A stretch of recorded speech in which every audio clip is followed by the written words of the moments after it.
Middle east के देशों में ईरान का ड्रोन हमला लगातार जारी। इसी बीच ईरान की ओर से दुबई पर एक बार फिर ड्रोन हमला किया गया। बताया जा रहा है कि दुबई मरीन क्षेत्र में एक टावर के पास धुएं का गुबार देखा गया और इमारत के बाहरी हिस्से को नुकसान पहुंचाया है। हालांकि दुबई सरकार के आधिकारिक मीडिया हैंडल ने सोशल मीडिया प्लेटफॉर्म एक्स पर पोस्ट कर लिखा कि वायु रक्षा प्रणाली ने आने वाले प्रोजेक्टाइल को रोक दिया था, लेकिन उसके मलबे के गिरने से टावर का हिस्सा टूटकर गिरा है, जिसमें एक युवक के मारे जाने की खबर सामने आई है।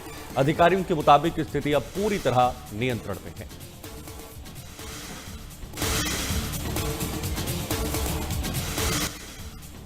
ईरान के खिलाफ अमेरिका और इजरायल के हमले जारी हैं। इजरायली और अमेरिकी सेनाओं ने शनिवार को भी ईरान के कई अहम ठिकानों पर मिसाइलें हमले किए। वहीं ईरान ने भी इजरायल और खाड़ी देशों में मौजूद अमेरिकी सैन्य ठिकानों को निशाना बनाया है। इस बीच ईरान ने दावा किया कि उसने जॉर्डन में तैनात अमेरिका के terminal high altitude area defence system को नष्ट कर दिया है। वहीं अमेरिकी मीडिया के मुताबिक अमेरिका मिडिल ईस्ट में तीसरा एयरक्राफ्ट कैरियर तैनात करने की तैयारी कर रहा है।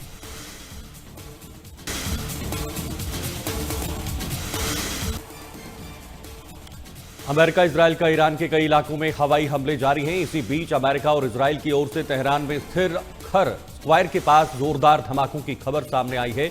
जानकारी के मुताबिक इलाके में कई विस्फोटों की आवाजें सुनी गई, जिससे आसपास के क्षेत्र में हड़कंप मच गया है।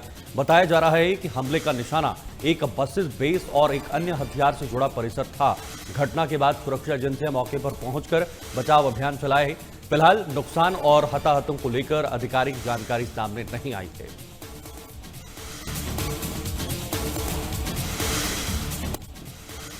इजरायल पर उत्तरी सीमा से हिजबुल्लाह ने रॉकेट हमले किए हैं, जिन्हें इजरायल की आयरन ड्रोन वायु रक्षा प्रणाली हवा में ही इंटरसेप्ट कर रही है। बताया जा रहा है कि हमले लेबनान की ओर से किए गए हैं, जिससे इजरायल के सामने दो मोर्चों की चुनौती खड़ी हो गई है।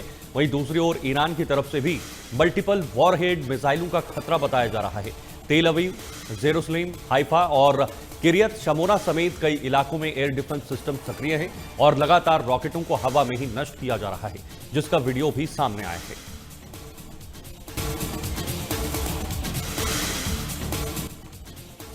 पाकिस्तान के साउथ वजीरिस्तान में स्थित वाना बाजार में पुलिस वैन को निशाना बनाकर किए गए आईईडी विस्फोट में 2 लोगों की मौत हो गई, जिसमें एक पुलिसकर्मी भी शामिल बताया जा रहा है।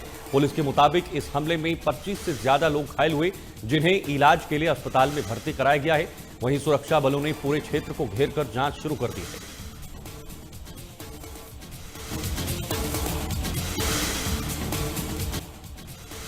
पंजाब की आम आदमी पार्टी सरकार आज अपने 5 साल के कार्यकाल का आखिरी बजट पेश करेगी। वित्त मंत्री हरपाल सिंह चीमा 2.50 लाख करोड़ से ज्यादा का बजट पेश करेंगे। दरअसल पंजाब में अगले साल विधानसभा चुनाव होने हैं। ऐसे में आप सरकार आखिरी बजट में महिलाओं से 2022 में किया चुनावी वादा पूरा करेगी, जिसमें हर महिला को 1000 रुपए प्रति महीने देने के लिए बजट रखा जाएगा। प्रदेश के इतिहास में पहली बार बजट रविवार को पेश हो रहा है। इसके साथ आज इंटरनेशनल वुमेन डे भी है। सरकार गांव से लेकर शहर और यूथ से लेकर इंडस्ट्री तक सभी पर फोकस कर सकती है।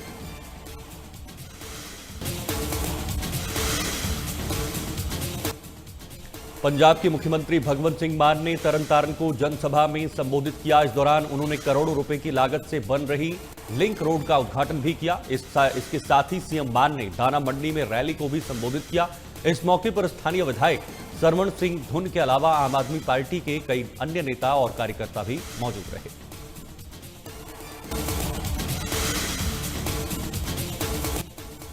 पटियाला में अंतर्राष्ट्रीय महिला दिवस के मौके पर ब्लॉक स्तरीय कार्यक्रम का आयोजन किया गया, जिसमें कैबिनेट मंत्री डॉक्टर बलबीर सिंह शामिल हुए। इस दौरान उन्होंने हाथों से काम करने वाली महिलाओं को सम्मानित किया और उन्होंने कहा कि इन महिलाओं को जिला और राज्य स्तर पर भी सम्मान दिया जाएगा।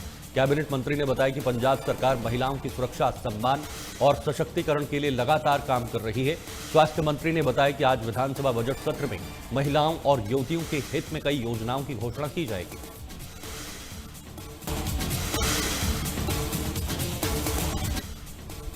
केंद्रीय गृह मंत्री अमित शाह 14 मार्च को मोगा में रैली को संबोधित करेंगे। इसकी जानकारी पंजाब बीजेपी अध्यक्ष सुनील जाखड़ ने लुधियाना में प्रेस कॉन्फ्रेंस के साथ दी है। उन्होंने कहा कि अमित शाह इस दौरान पार्टी नेताओं से भी बातचीत करेंगे। उन्होंने कहा कि अमित शाह के दौरे और रैली को लेकर सभी तैयारियां की जा रही हैं।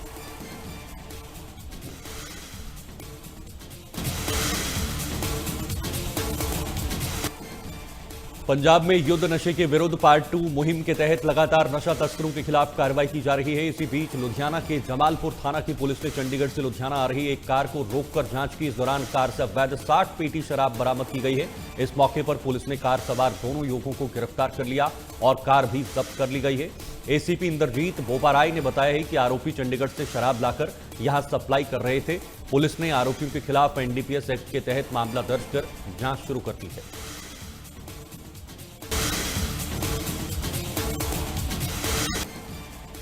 अंतर्राष्ट्रीय महिला दिवस पर हमारा बिजनेस हमारी पहचान मुहिम के तहत नवा शहर में कार्यक्रम का आयोजन किया गया। जिले के बंगा तहसील स्थित बीडीपीओ कार्यालय में आयोजित कार्यक्रम में ब्लॉक की करीब 100 प्रतिभाशाली महिलाओं को सम्मानित किया गया।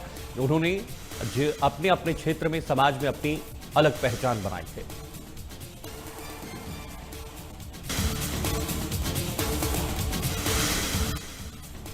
बठिंडा विजिलेंस टीम ने एक ड्रग इंस्पेक्टर को 1 लाख रुपए की रिश्वत लेते हुए गिरफ्तार किया है। आरोपी ड्रग इंस्पेक्टर मुक्तसर साहिब में पोस्टेड था।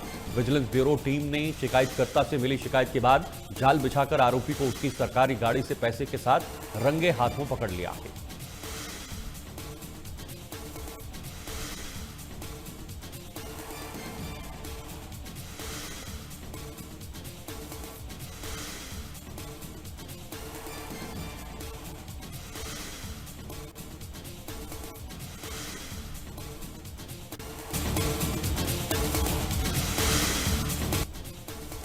पंजाब में ड्रग्स के खिलाफ चल रहे अभियान के तहत जिला प्रशासन और पुलिस ने अमृतसर के फतेह सिंह कॉलोनी में बड़ी कार्रवाई की। यहां कुख्यात ड्रग तस्कर की अवैध संपत्ति को गिरा दिया गया। यह संपत्ति ईसू और उसके भाई प्रिंस की थी, जिनके खिलाफ एनडीपीएस एक्ट समेत कई मामले दर्ज हैं।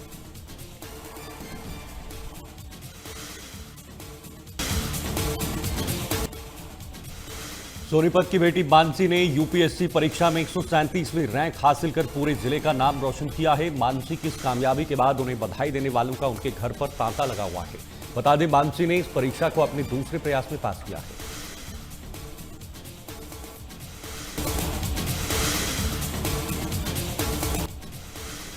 असम में सुखोई फाइटर प्लेन क्रैश में शहीद हुए एयरफोर्स के स्क्वाड्रन लीडर अनुज शर्मा का राजकीय सम्मान के साथ अंतिम संस्कार किया गया। रोहतक के ककराना गांव में अनुज के छोटे भाई मनुज ने उन्हें मुखाग्नि दी।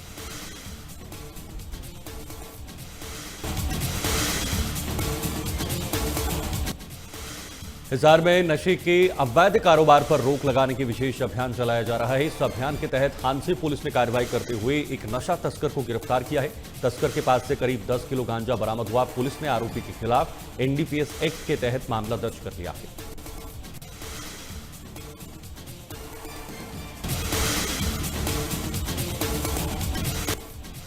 हरियाणा सरकार के कई विभागों से जुड़े 590 करोड़ रुपए घोटाले के मामले में एंटी करप्शन ब्यूरो ने 2 और आरोपियों को गिरफ्तार किया है। आरोपियों की पहचान सीमा धीमान और अरुण शर्मा के रूप में हुई है। सीमा धीमान आईडीएफसी बैंक में कार्यरत हैं और Arun Sharma AU small finance bank के रीजनल हेड रहे हैं। दोनों आरोपियों को कोर्ट में पेश किया गया, जहां से कोर्ट ने दोनों आरोपियों को 3 दिन के पुलिस रिमांड पर भेज दिया है। एंटी करप्शन ब्यूरो इस मामले से जुड़े दस्तावेजों की जांच कर रहा है और पूरे नेटवर्क की पड़ताल जारी है।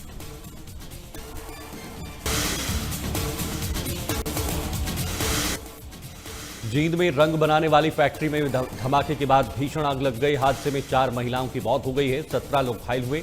हादसे के वक्त फैक्ट्री के मेन गेट पर ताला लगा हुआ था, जिसकी वजह से आग के दौरान वो वहां से बाहर नहीं निकल पाए। हादसे की खबर मिलते ही फायर ब्रिगेड की गाड़ियां मौके पर पहुंची और कड़ी मशक्कत के बाद आग पर काबू पाया है।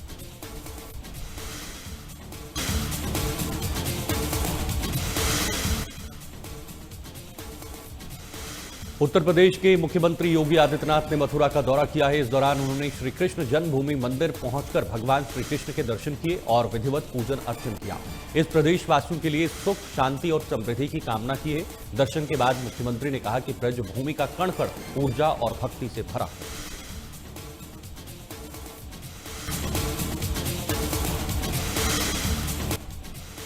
प्रधानमंत्री नरेंद्र मोदी आज दिल्ली में करीब 33,500 करोड़ रुपए की लागत वाली कई विकास परियोजनाओं का उद्घाटन और शिलान्यास करेंगे। इस दौरान प्रधानमंत्री नरेंद्र मोदी सबसे पहले सरोजिनी नगर में स्थित जीपीआरए टाइप 5 क्वार्टरों का दौरा करेंगे और महिला लाभार्थियों को घरों की चाबियां भी सौंपेंगे।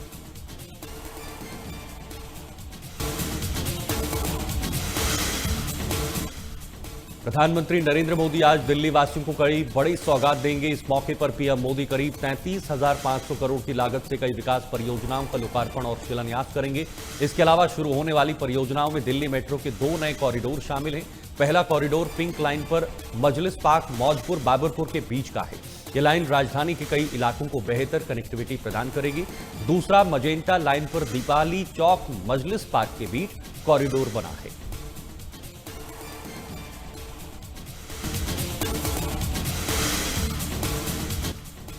दिल्ली की मुख्यमंत्री रेखा गुप्ता ने डीटीसी की बस में सफर कर सहेली पिंक एनसीएमसी कार्ड की सुविधा का जायजा लिया है। उन्होंने बताया कि बस में चढ़ते ही कार्ड को मशीन पर सिर्फ टैप करना होता है, जिससे यात्रा तुरंत दर्ज हो जाती है। साथ ही उन्होंने कहा यह सुविधा खास तौर पर दिल्ली की माताओं, बहनों और बेटियों के लिए शुरू की गई है।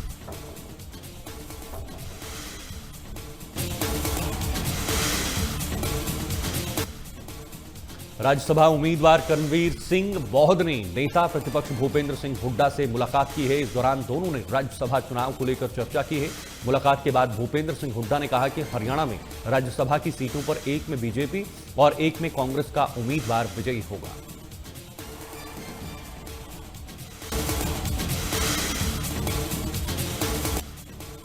दिल्ली के नवनियुक्त उपराज्यपाल तरनजीत सिंह संधू ने गुरुद्वारा श्री मोती बाग साहिब पहुंचकर माथा टेका और देश प्रदेश की खुशहाली की अरदास की है। इस अवसर पर गुरुद्वारा प्रबंधन समिति के पदाधिकारियों और संगत ने उनका स्वागत किया है। उन्होंने कहा कि गुरुद्वारे सेवा, समर्पण और मानवता के मूल्यों का संदेश देते हैं, जिससे समाज में भाईचारा और सद्भावना मजबूत होती है।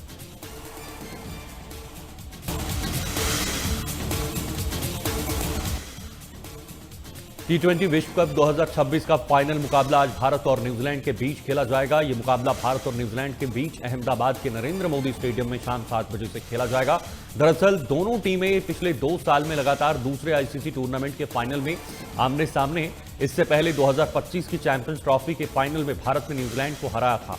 हालांकि अगर भारत आज का मैच जीता है तो वह तीसरी बार T20 विश्व कप जीतने वाली टीम बनने के साथ साथ लगातार 2 बार ट्रॉफी उठाने वाली पहली टीम बन जाएगी।